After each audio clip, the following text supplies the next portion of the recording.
Comics fans! Welcome to another episode of the Weekly Wednesday Warrior, sponsored by Power Card Games and Comics. Here in Port U, relatively, it's not snowing. Could be worse. Whatever, Port U in New York. My name is Scott Hathaway. I'm Chris Potter.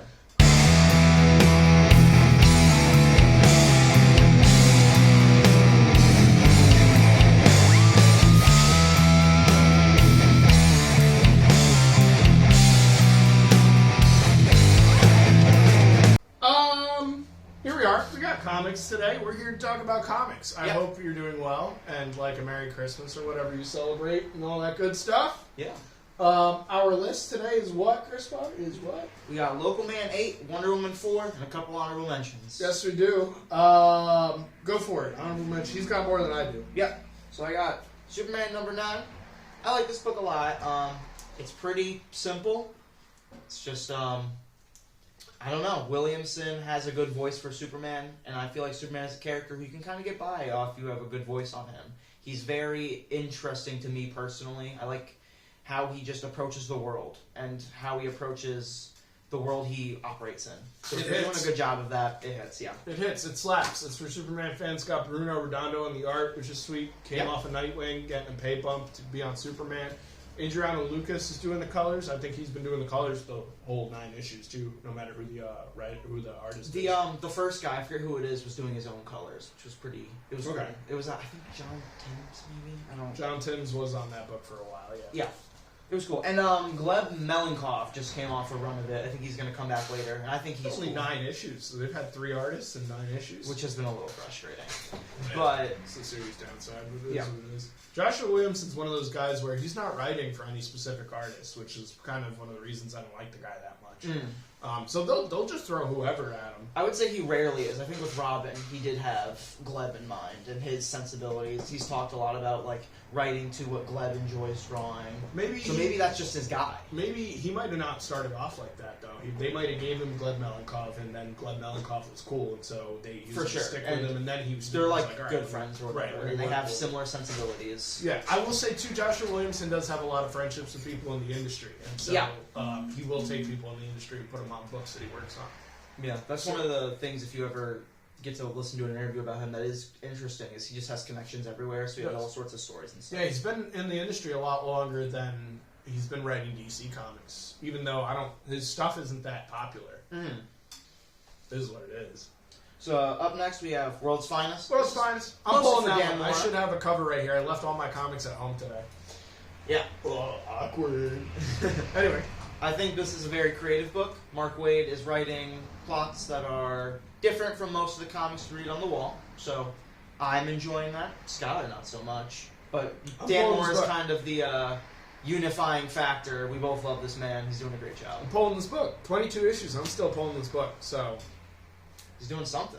There's a reason for that, folks. There's a reason. It ain't on the show, though, so. Yeah. You know. In a similar vein, we have Hulk, which is also a book elevated by its artist. This is a great Peach Momoko cover. Here's me holding up what would be the Nick Klein cover alternatively, which is also great, but I'm not. It's not Peach Momoko too, who you only get her art really on covers nowadays for the most part. I thought you were gonna say you only get her art sparingly. I was gonna say, dude, she's on the wall every week. Oh yeah, for sure. And I was thinking about this the other day too. What's her work schedule look like? Incredible. She's crazy. She's drawing 4 to 5 covers a week. She's not just drawing; she's painting. She paints everything. Painting she does. 4 to 5 covers a week in color, full color. Working on and then doing now whatever 2 different comics. Whatever book she's doing, like she's doing More Demon Days or something. More Demon Days and Ultimate X-Men. And now, oh man, she's drawing for somebody. Yeah, somebody's writing for her. No, she's writing Ultimate X-Men. She's writing Ultimate X-Men. Yes. That's wild. I know. I'm excited for that book because of that. She's writing and drawing Ultimate X-Men. Yes. Wow, I got an X-Men book on my pull list that I'm excited for. Folks, you should read Ultimate X-Men. Let's plug Peach Momoko. Her work ethic alone. And pull that book because of. Are any of these covers suffering? I have a Wolverine over there too. Book's not worth the show, but it's sick. There's no way Ultimate X-Men is a monthly title.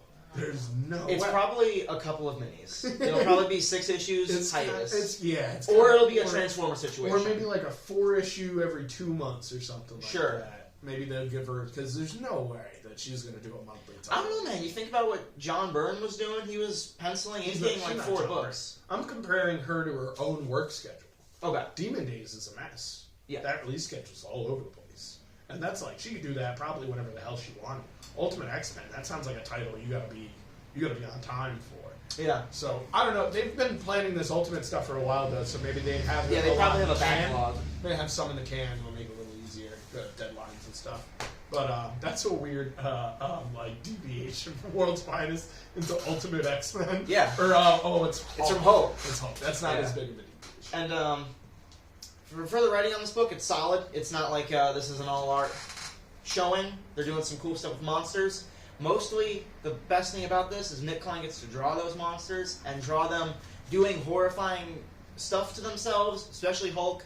The example I always give is there's a panel where Hulk transforms where his hand comes out of Banner's mouth and then rips Banner in half so he can come out. Just cool looking stuff, you know. It's a very visual comic, and I mean it's a visual medium. So what else can you really ask for besides slightly better writing? I'm told that book could be a little bit better. All right. Oh, I got a honorable mention, right? I got Yeah. a comic book in front of me. That would be Nightwing, number 109, written by Tom Taylor, art by Stephen Byrne. Tom Taylor and Stephen Byrne worked together on a book called Power Rangers vs. Justice League way back in the day. So this is totally a Tom Taylor call, bringing this guy back into the spotlight, which is pretty sweet. Stephen Byrne's got some crazy visual language. It's really similar to Bruno Redondo's stuff. And some of the other guys that have been on this, because I got to say that everybody that's been on this book has tried to keep a similar feel. Right. It That's almost very feels like the early days of Detective with Ram V. You know, they all have that sort of Yeah. uniting language. Yeah. But even further, I think that Tom Taylor has, he seems to work with artists that are kind of stuck in almost that visual language of let's keep things clean and sharp. Like I'd say Yasmin Putri even has that a little bit now I'm thinking about it. Her stuff is, their stuff, I don't know the gender of this person, so Yasmin's stuff is very clean. Yes, Very and pretty. the distinguishing factor is just their colors, Yeah. which are so different from what everyone else is doing. They're Yeah. very painterly. Yeah, the messiest person I know Tom Taylor to work with is Daniel Di Nicuolo. Oh, really? Daniel Di Nicuolo. I also think of him as typically a sharp guy. He's sharp, but he's the messiest of the sharpness. Like he'll put lines in places they don't go just for like visual effects. Okay. Like he's got more of like a DWJ style where like there's mess in there a little bit, but it looks good. Yeah, no, I like his stuff. But aside from that, it's a bunch of really sharp, clean-lined people that are mostly digital, which is fine. It works really well. The motion is something all these guys do really well. There's a page in this issue of Nightwing where they're like fighting. Nightwing fights down a yacht. He is bragging he'll take everyone out. So he does it in like one splash page. It's really great. It's great. I don't like to compliment that stuff too much because I feel like that's been built up in things like Daredevil and Nightwing for years now.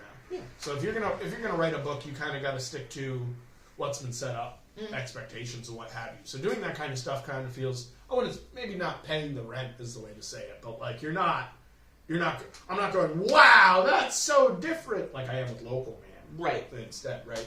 But I appreciate it because it's so incredibly hard to pull off in one page. That ghosting effect is very easy to make look bad. I've done it a lot. And this could have been 4 panels, 8 panels. Yeah. Instead, it was a splash page done seamlessly.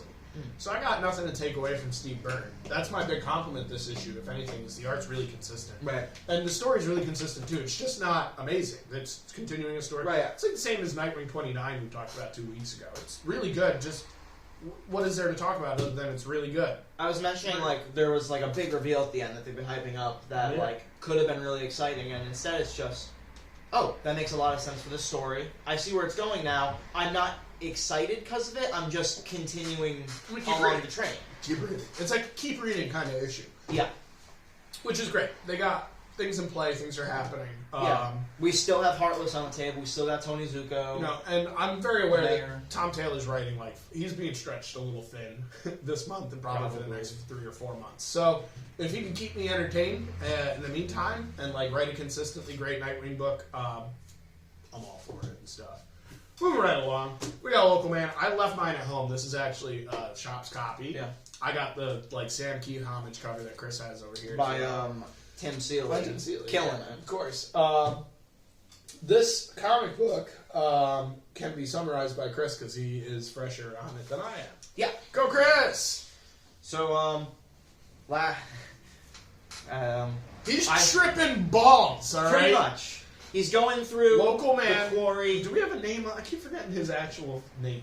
It's Jackie Xavier. Jackie Xavier tripping balls. He got fed some mushroom tea from what was basically his, oh man, last issue was so good too. Yeah. Right? Like, in a hero's journey, realistically, if you're watching like The Odyssey or you're watching Star Wars, there's usually a part where they go and they see like a soothsayer. Right. And the soothsayer tells them something that affects the grand plan and story and shit. And in classic format, classic fashion, classic science fiction, Local Man did the same thing last issue. These are now the results. Our main hero is now tripping balls off of some psychedelic, high dosage psychedelic mushrooms. But he's also still just being the detective that he's been trying to be for the past 2 years. If anything, he's almost more on the ball than he has been. Because in this tripping state, he's making friends with the cops that he usually antagonizes. Yeah. That's how the issue I think opens. He goes to the records office, and the officer the officer that had to kill a couple issues ago, Camo Crusader got shot by a local cop. And he goes to this local cop. Oh, he didn't kill that's not the guy who killed the impersonator? No, he shot Camo Crusader. Oh. Okay.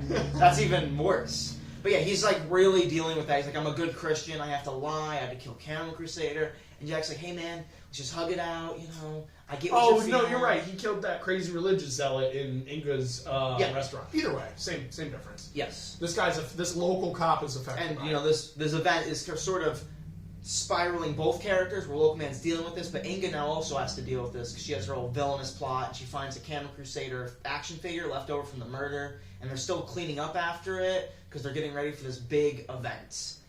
I forget what it's called, but all these local teens, they're giving a grand away or something, and some evil thing is going to happen at this event. I think the main story here really is that Jackie Xavier is on the beat to try and continue to figure out what's happening in his hometown, and he's under the impression something's been happening because it goes back to Hodag's first hints way back issues ago and stuff now. So he's still following this mystery because Camo Crusader's death hasn't closed the thing out. And he's on this weird path of intuition where the last issue, the guy, this soothsayer type character, told Jack to his powers to he'll never lose his aim, so follow your heart or some crap like that. So now he's making wild assumptions. He runs into the cop he's sort of friends with, who's Inga's husband. Yeah. And he's sort of piecing together because he just found this 3rd gen bunker with all the dead 4th gen or 3rd gen, whatever gen superheroes. He's trying to pin it on someone. He gets this address and it's Inga's address, and now he's tripping. He's trying to figure out is it the cop, and then he's the comic literally breaks because there's a thing that also happens. There's this weird water demon that's killing people, and it shows up at this cop, and the cop knows where to find it, and appears before Jack, but Jack is tripping balls, so he doesn't even notice, and he's just in his own head. And while he's in his own head, he starts moving through the ads of the comic as he thinks no, it can't be the cop, it's got to be Inga, and when he realizes this, it's in the backup where Inga meets Camo Crusader and starts on her whole current path that she's on. I think you jumped a little bit all over the place there, Chris. The main story here is our character is tripping and he's trying to figure out what's going on. The problem I'd say with this issue, but I think it's there on purpose, is our character, I don't think he understands what he's trying to figure out. No. And therefore the audience, us, don't really understand what he's trying to figure out either.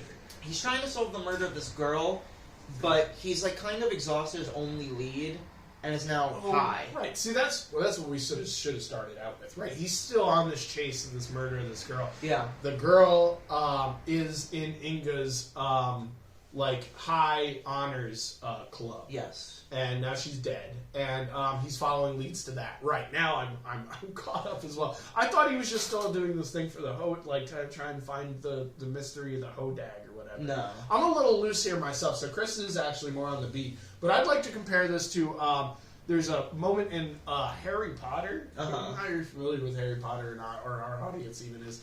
But there's this thing, it's called Felix Felicis. He takes in Yeah. Harry Potter. And, like, everything he does that night can't go wrong because he's got domino powers from the X-Men. Right. He's got super luck. And so that's kind of what Jack Xavier finds himself onto in this issue. And the way that he keeps on going through the issue, finding success in every panel he's in. He's got... if he can aim and always strike true, theoretically, if he can aim his sights and his desires, then he should theoretically be able to strike true in the same form. Right. And that's kind of the note that the Soothsayer had given him in the prior issue that he was figuring out throughout the entirety of this issue. Mm-hmm. Quite literally stumbling across all And, of... like, where it's Farmingdale? It's also left, Farmingdale, right? It's also left ambiguous if that is a real thing or the guy was fucking with him. Because the guy definitely was screwing with him, but he might also be right, just because of how this issue plays out. And that's the way those soothsayers go, you don't know how realistic the advice they're giving our hero is. It's just kind of like a rite of passage more than anything. But usually that rite of passage brings the main character to a conclusion at the end. I think this is going to pan out. I think Jack Xavier is finding a more truthful version of himself. Mm-hmm. And I think that might be kind of what this comic's about a little bit, too. Right. But what I will say is he is still a piece of shit. Yes. I can't stress that enough, and I think it's meant to really show, furthermore, what middle American life looks like, and these people are trying their best, but they get bored and they do stupid shit, and so he is still sleeping with Inga, Right. even Behind though the sheriff. who he's being really friendly with. Yes. So Pretty much his only ally in the story is the sheriff and His sort dog. of Inga. The dog's not even in this one, I guess. Yeah, she's around, I think. Pepper's Pepper doesn't back do at much, home with the parents. But so Chris is right. Jack's tripping through the whole issue, and he's finding leads, and he's getting success, and he gets to the end of the issue, and he finally figures out after all the leads, after all the success, monster in the woods, cop at the station, all the things that have gone on in Farmingdale.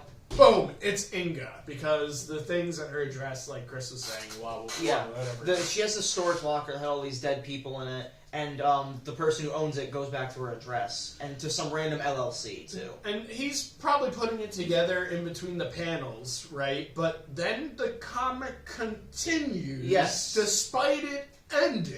We get quite literally what I'd say photoshopped comic version of Jack Xavier, straight ripped from the pages of Local Man, across the ads that are in the middle, across the middle blurb where Tim Seeley and Tony Fleeks talk about whatever they feel like talking about. Yes. And across the backup issue. So when the B story. Yeah. So in Local Man, if you haven't read it yet, which you should be reading, you flip it over. On the other side is a Tim Seeley written and drawn story that is like further into the universe of Local Man. The first bunch was really based on the past, what the fourth gen comics would look like, Crossjack Comics, and exploring his past, what he did. Yeah, and the reason, and now reason we're exploring for that- Inga's past. Yes, and the reason why it looked like that is because this comic is still going for a theme, and that is that we are still homaging and ripping from comics to make this comic. Yes. Now we're just, as Tim Seeley has mentioned a couple times, we're more in the alternative scene. The early issues were very Klausian, Ghost World type style. Yeah, the early issues. The early image, parts of the Inga big image stuff. But now that we've moved out of like Jack Xavier's past, and we're talking more about Inga. Right. We've gone more into the and then this issue is something different. I can't place Fantagraphics it. type stuff. Yes. This issue. So what? I don't know if you read the middle blurb. Middle blurb's always good. I meant to, but I literally just followed Crossjack. It's pretty distracting. Yeah. I'll be honest. We'll get to that little blurb. So Crossjack walks across the entirety of the issue. I'll pull up art so you guys know what I'm saying. And then at the very end of the issue, as he's walking through the panels, presumably reading the comic as he's walking through the panels, he literally finds out that Inga made a deal with Camo Crusader to bring heroes to Farmingdale to do something. We're still in a little bit of darkness here, but we're not sure. Right. We also know that there might be something up between Inga and his dad. Yes. I'm unsure, but the way they framed it and they paneled it, Inga might have slept with Jack Xavier's dad.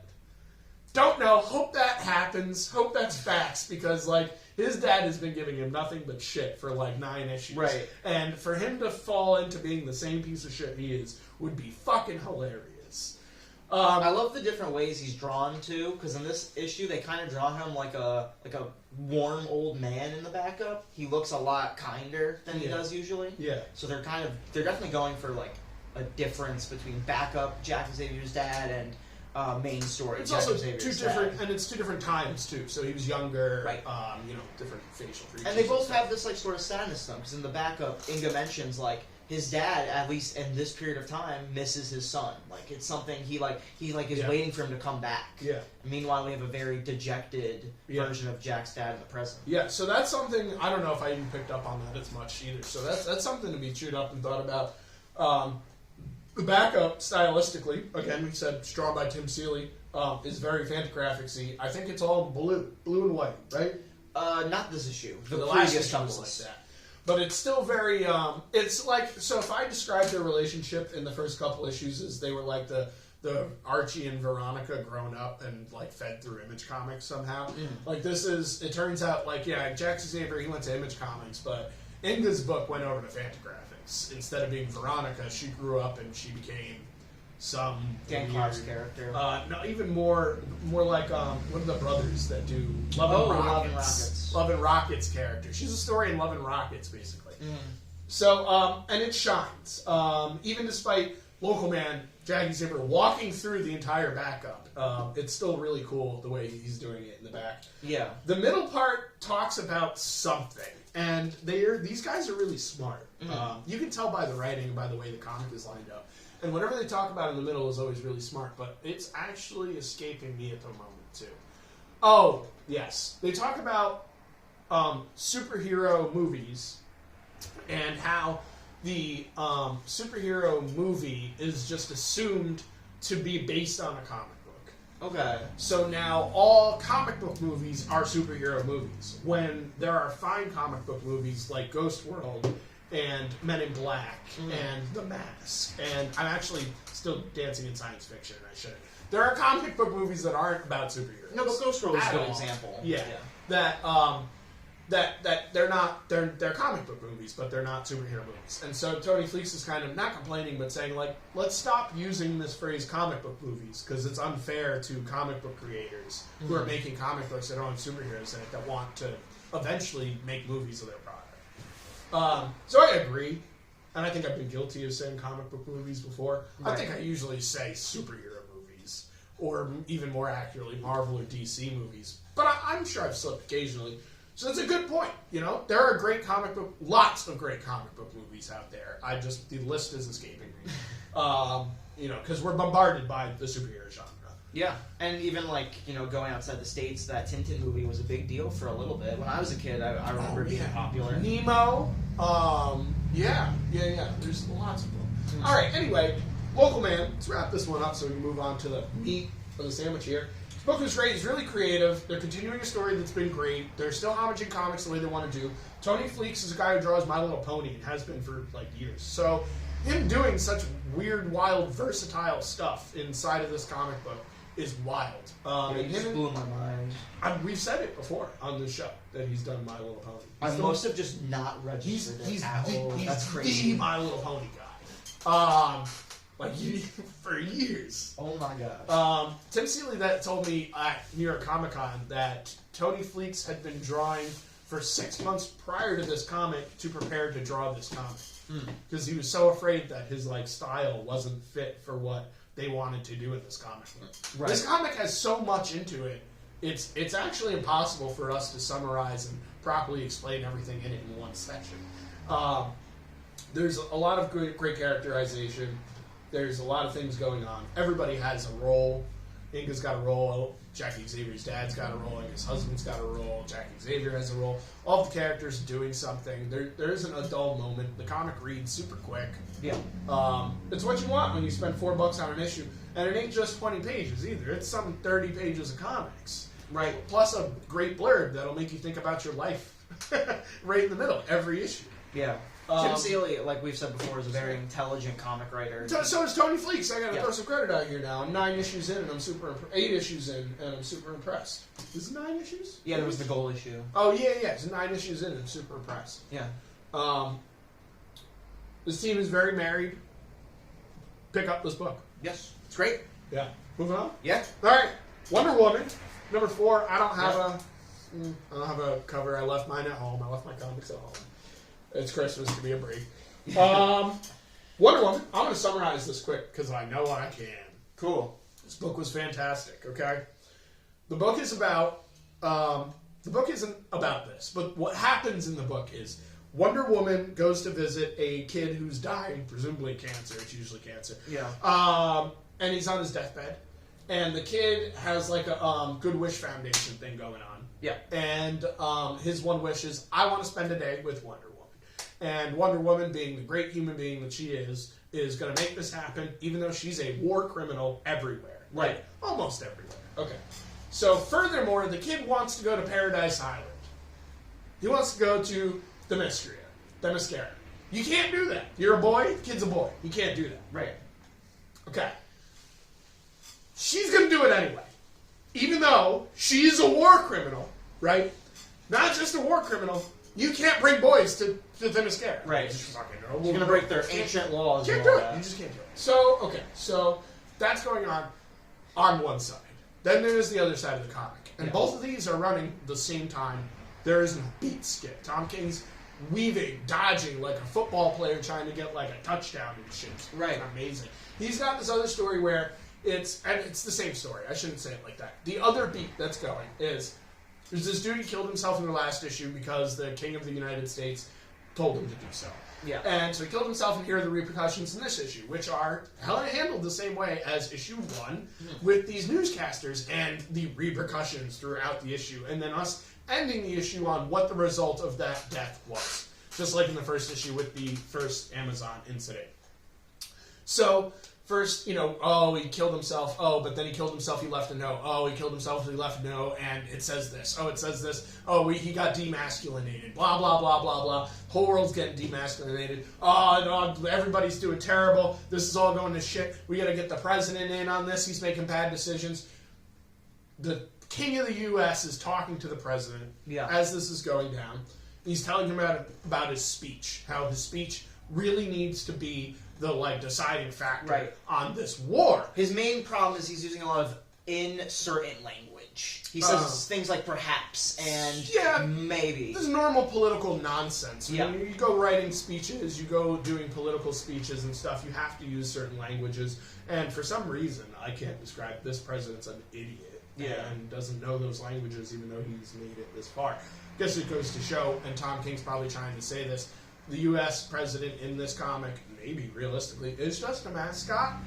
The person is just being led by everyone around him, and in this case, by one guy, pretty much, who keeps declaring himself as we, which I find interesting and is worth being talked about as well, because he's not even talking about himself. He's saying we as in he represents all of America. Like, the King of the United States is America. And has been America since the birth of the American Revolution. Yeah. Pretty much. So, anyway, the story. Wonder Woman's with the cancer kid. She brings them to Themyscira. She takes them all through the island and has a lot of fun. And this whole thing's going down, the speech drops.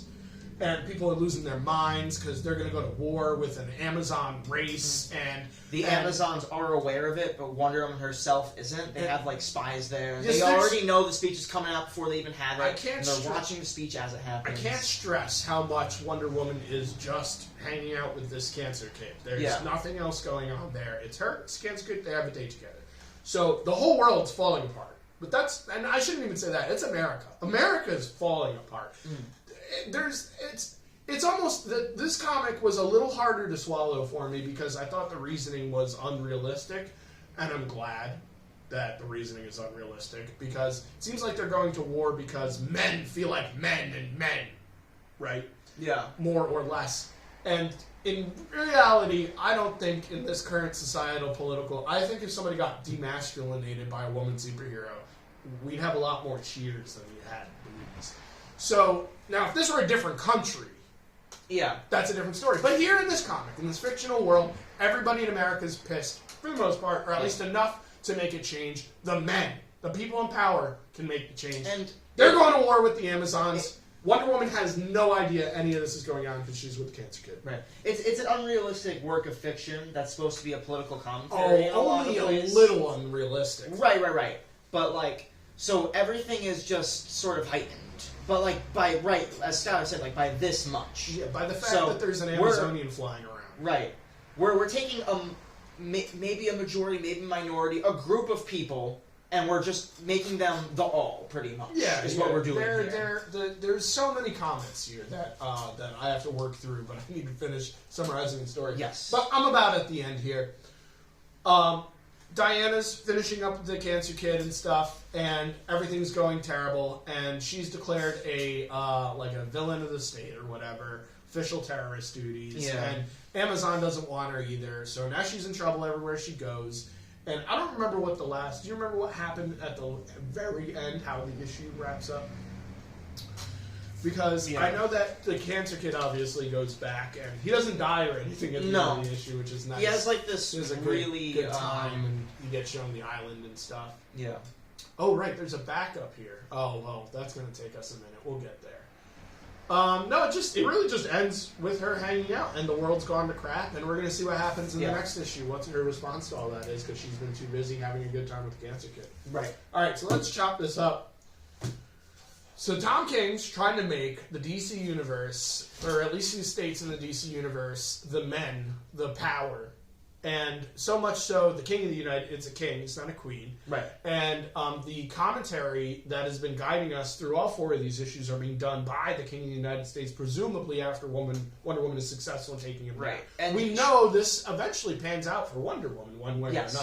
So we know that she's doing her best to win this battle, and this guy, who's representing all the other men in this country, still thinks that he's wronged, even after the battle's over, and is trying to tell her daughter, in whatever time frame this is coming from, the whole story biased quite a bit by the state of the United States. And last issue, we finally saw like a small glimpse of that. I think there was a page at the very end of her daughter in like the prison cell. Yeah. So we're like leading up to that. Presumably, I'd think by like issue 6, maybe we're really playing the long game on this story. Tom King has made it clear this is not 12 issues. He's in for like an ongoing. Yeah, and what's cool about it is he hasn't restarted the book, but he's refreshed the book all over again in a matter of 3 issues somehow.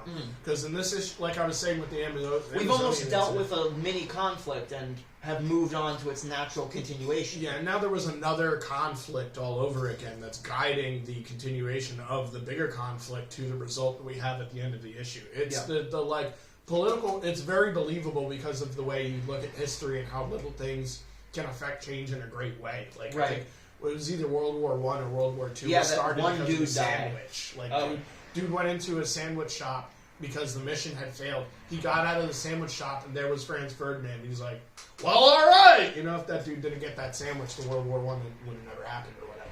I didn't know that story.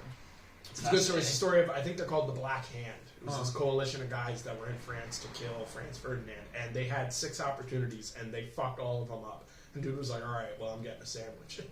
And then he killed Franz Ferdinand walking out of the sandwich shop. So, wild how things work out, but I want to sag at a bunch of notes, so let's start. We got a bunch of characters in motion. Again, something I really appreciate in comics is giving a character everything to do.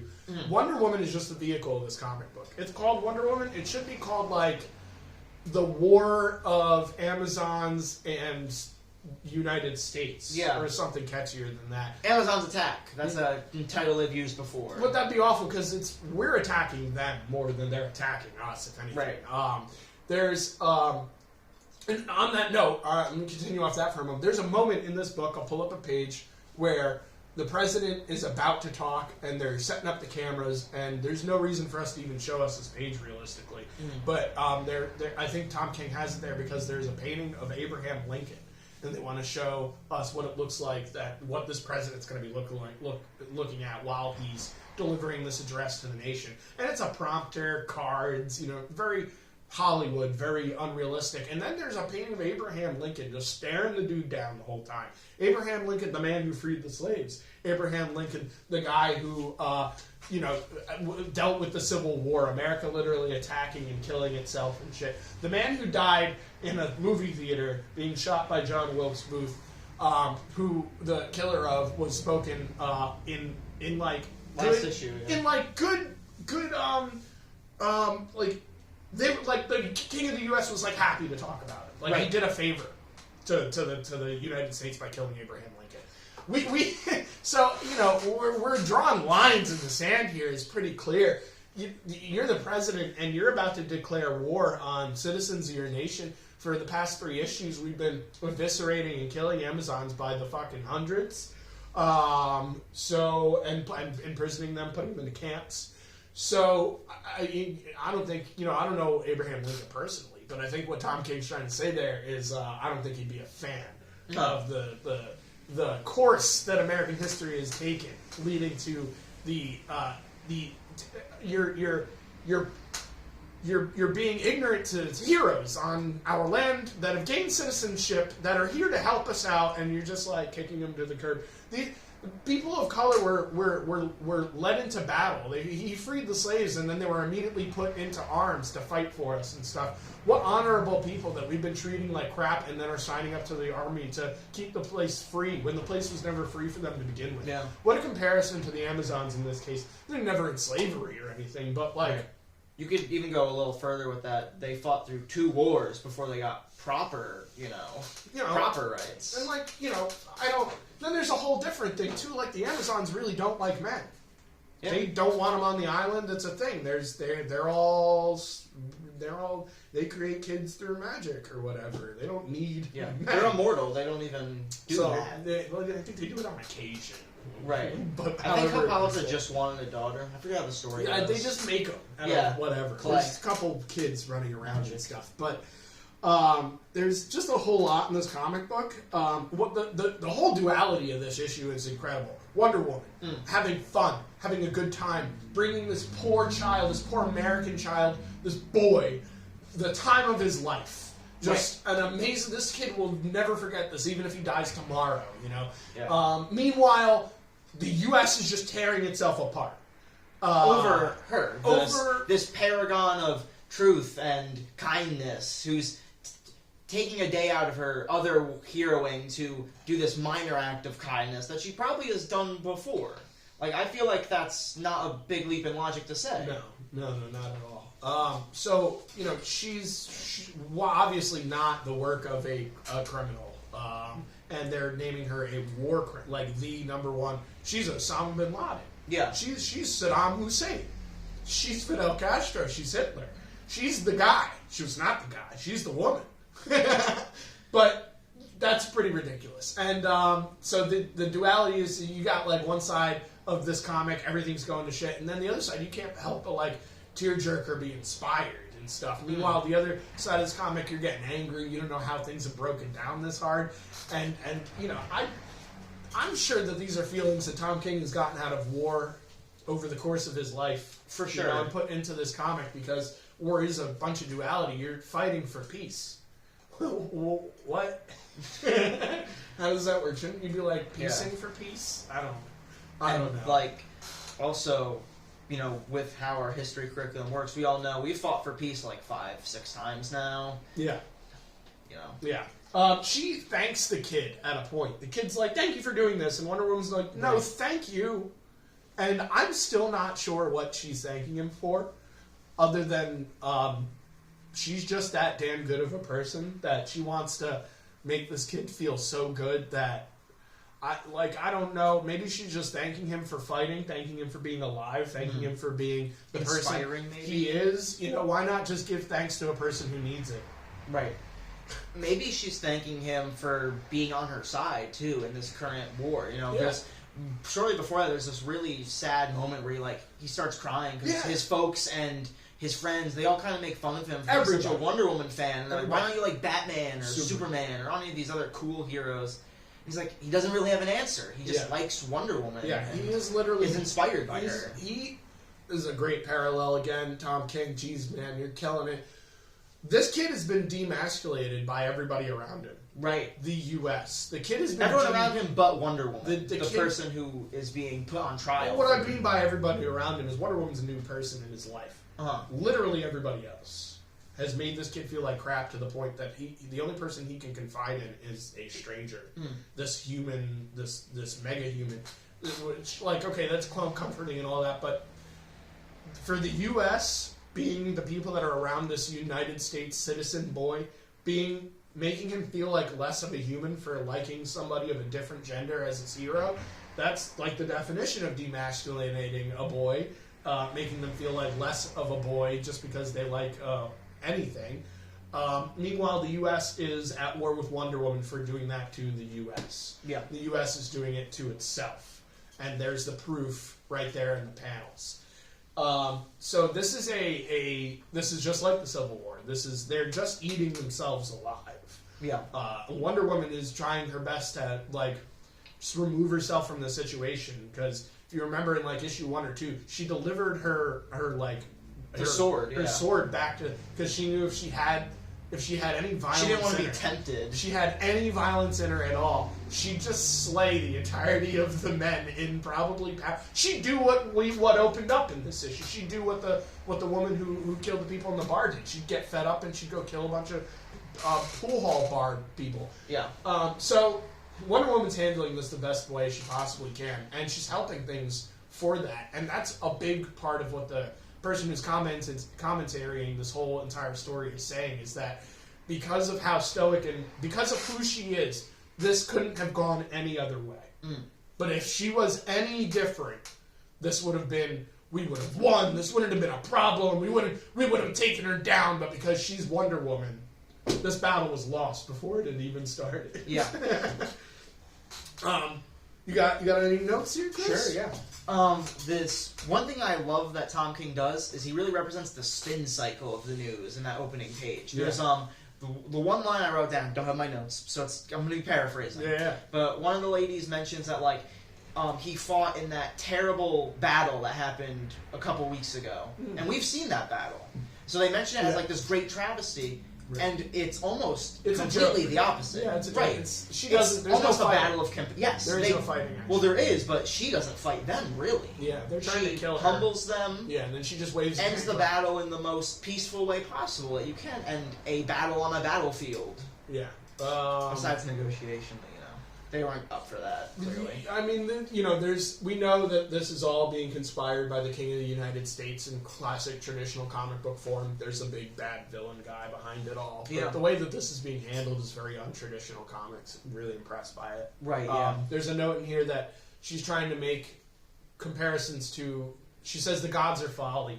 The kid asks her why do they follow the gods and all this stuff. And because he wants to learn more about the culture. He's inspired by Wonder Woman and where she comes from now. And so she's just like, they're gods, but they're just like us. It's just like a name that we use for these people. They're not meant to be held on pedestals. And while she's describing this, they're just images of all of the people in power. King of the U.S., Hippolyta, Sergeant Steele, Amanda Waller, just panels of these people.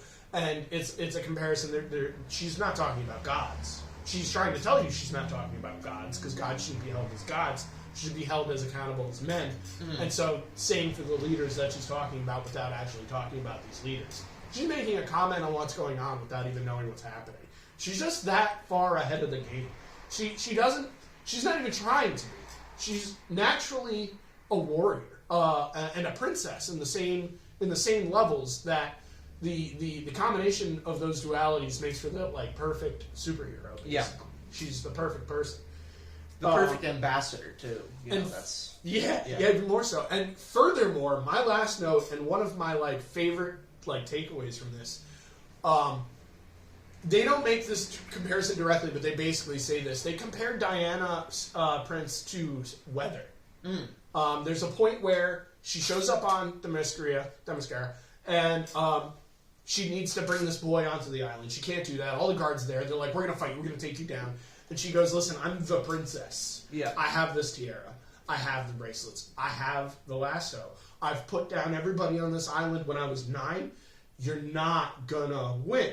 I'm not trying to fight you. Yes. I don't want to fight you. I don't want you to fight me. I just want to take this kid. You leave me alone. You leave us alone. There's not going to be any problem. It's like, first of all, summary what she's been doing with the U.S. this entire time, and has been trying to communicate that to the U.S. the entire time. They're just ignoring it. But not just that. They turn around and they go, "You've got a point." They don't even say anything. The panel just moves, and she's on the island with the boy. Yeah. Because they just break. There's no argument to that. Then they skip to the girl who's watching the throne, who's not Nubia or Hippolyta. It's Philippus. Yeah. I'm not familiar with, but I made a note. Something happens in one of the other one. Yeah, they're all busy. So Philippus is there, and she describes to the guard that she was told by Hippolyta and Nubia that Diana Prince she's her own thing. Right. You can't change her. There's no changing her. I think it's best like, just to ignore her and let her do her own thing. They rule over everyone else, but they don't rule over her. Yes, and my reason, and the comparison I think they're trying to make is she's like the weather. Mm. Can you fight rain? No. Can you fight snow? Can you fight thunder? You can't fight any. They just come, they do their thing, they leave. You leave them alone, you buckle down, you try your best to avoid the dangers, you end up fine. Yeah. Sometimes you end up better. I think one thing Sometimes that comes you a end up lot worse. of rain is, Life. Yeah, life. Yes. Harvesting crops. Yes. You need Food. You need weather. You need it. We need Wonder Woman. She is weather. You don't fuck with her, she's not going to fuck with you. You fuck with weather, you're going to get fucked with. I thought that comparison was unbelievable. Like, wow, Wonder Woman really is weather. You just don't bother her, and you just don't do it. Right. What are you going to scream at a storm for? This book does a great job of making Wonder Woman seem like the most competent member of the League in a way I've never thought of before. Yeah. She is just even more so than Superman, is the best. one, the best of us. She's the best of everyone. And it took this book for both me and Chris to realize that. For sure. So Tom King's doing this character a favor that she's been owed for probably 20 years or more. That is the end of my notes. We just took forever on that issue. Yeah. There's plenty to chew up here that I haven't even talked about. I do have one more. It's mostly just a thanks I think Tom King would give himself. Yeah. I feel like this particular plot, taking a lot of homage from a little bit of Tom Terre, but mostly, I think it's Jerry Conway, the guy who wrote The Kid Who Collects Spider-Man. Okay, yeah. This book is in a very similar vein. Yeah, it is. We're really, it's just... There's been a couple of such that an kind of icon, stuff, too. Yeah. Which is why I was thanking Tom Taylor too. He did that Right. great Spider-Bite issue, which is Right. pretty much the same thing, but Right. it's a little more Right. imaginative. And the Teen little Titans, less real. there's a Teen Titans episode where there's like a Robin imp that loves Robin and hangs out with Robin all day during Teen Titans too. So Right. it's like a comic book trope, and he's utilizing it in a way different way than everybody else was. I think it's pretty similar. Well, the Spider-Man issue, I don't remember a rising war climate. Right, okay. I mean more like the main plot line is very similar. Or the duality of what's going on in one thing or the other thing and stuff. So it's definitely a trope, and a great trope, and a great way to write an issue. But to utilize it in the way that Tom King has been doing is incredible. Oh, Okay. for sure. Here's us been talking about Tom King for 20 minutes. Daniel Sampier. Oh, right. The man who's drawing this book, There's also that we have to get to eventually. without whom we would not be here talking this praise for Tom King. Daniel Sampier is killing it. He's making this book. He is 50% of this book. Right. Alright, if Tom King's 45 and Sampier's 45, we gotta give 10% to Tommy Moret. So those colors are really good too. Yes. But, good God, these guys are killing it. They're brand new to working with. They're 4 issues in, and they're almost they're maybe more married than the local man people are. This comic is such a unit of it's you can't break it up. And It's two so creators who really 4 well. issues before this had never worked together before. yeah, brand new team. Who this guy, his main recent credit at least is like Dark Crisis for me. I hadn't heard of him before that. Yeah. And, Which is, not a book worthy of your time. no, probably not. Another Joshua Williamson title. So cover to cover, this was dope. Oh, there's a backup. Right. Okay, the backup's I'm going to complain for a second on my Wonder Woman book. Sure. I'm paying $5 for this. That's fine. The content they deliver me in the A story is $5.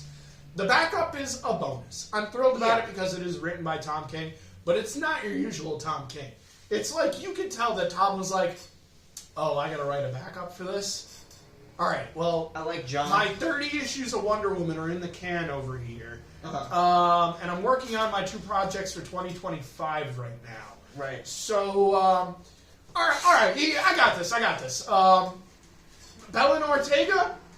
All right, cool. I like her. Yeah. Sure. And so that's what we got. We got like Tom King like trying his best to do a weekly comic again, and he's doing a good job because he's Tom King, and he can't not do a good job. And the book is about the character Trinity. Here's where my complaint comes in. Here's this cover, and it says Trinity, also featuring Trinity, right? No mention of Trinity at all in the backup. Not even when the thing begins, it's not called Trinity, it's called World's Finest. Huh? Is the name of the backup story. This Trinity thing is just, there's like a first appearance in the first issue or something of this It's character. the like 800 Wonder Woman. They did like a special issue. So they're up. trying to like grab the cover buyers, the CG seers, the slappers, The speculators. continuing this Trinity thing, and the way they're doing it is they're having Tom King write a backup story. Yeah. Where he just John gets and to have fun. Damien, John and Damien babysit Wonder Woman's kid, pretty much. And in First this issue, she's gotten she's a little older, but they're still pretty much babysitting her. Yeah, She's like 13. And they just do fun stuff. Like there really isn't anything worth writing down or anything in that. There's the only thing that I can say that's great about it is I love their characters together. They fit really, really well. Their parents have created a relationship amongst themselves that fit really well, and that it descended right upon their children. Tom King has this like hard task of taking a really established, well-written relationship between 2 characters and throwing a third one in there, and it works really well. Just how she plays off the other 2 in both this issue and more so the last issue, less so this one, because it's kind of like a mercy plot. So they're kind of separated. They're almost 2 plot lines in the back up story. Yeah, they're not. I wouldn't even say they're connected. The connective tissue is we're following the same characters through their history. Yeah, but especially in that first one, he has a really difficult task of adding a third wheel to a duo, and he does a good job. And I'd say, by weird comparison, Batman, Catwoman, and the Joker. Because every time he showed up, if it was in the Batman Catwoman book or if it was in the mainline Batman and stuff, it was always a great time. You're like, wow, why is Catwoman so friendly with this guy? But it worked, you know? And so this backup is great. Belen Ortega is a wonder. She's drawing manga, I'm told. She's drawing American comics. She's keeping busy. She's now on Wonder Woman, so she's moving up in the world and she deserves it. Right. Her stuff's not amazing. It's not it's real okay. It's just she's really capable, and she can get a story out, and she can follow the cues that Tom King's giving her. And it's the most non-Tom King story I've read in a long time. There's no, it's not 9-panel. It reads like a Peter Tomasi story. It reads somewhere between that and Tom Taylor. I would say it's got like the family, like the good message, the fun of a Tom Taylor book. I think that's all in Peter Taylor. Peter Tomasi, for me, Peter Tomasi is characterization, consistency, and entertainment. If he can keep characters consistent, and he can entertain you, and he can, what was the third thing I said? Entertain you? Entertain you, character consistency, and there was like one more thing. If he can do these 3 things, then he's got a good story. So Tomasi's a very capable writer. I'd say he's in the Williamson vein, but like 20 years more experience. Yeah. Like he just knows what he's doing way better. And so Tom King's like landing this right in between two very capable writers. It's great. It's just not fair to compare it to Wonder Woman. It's almost a shame that this thing comes after. I'd read this if this was like a miniseries, 4-issue miniseries somewhere else, I'd buy the hell out of it. It kind of reminds me of that Dark Crisis Superman book that he wrote. I can't believe a Superman Tom King book slipped underneath me. Yeah, I have it. I believe you. He wrote a great Green Lantern for Dark Side War too, but that's not very similar. Yeah, do you have that as well? Yeah. Dig these one-shots out. I want to read them. Yeah. All right. You got anything else to add here? No, I thought this book was great. Yeah. It's Is it the best book we do on this show? I feel like for me it might be. Probably. Yeah. Probably. This is some next level shit, yo. And on that, we will see you next time. Yeah. Have a good one.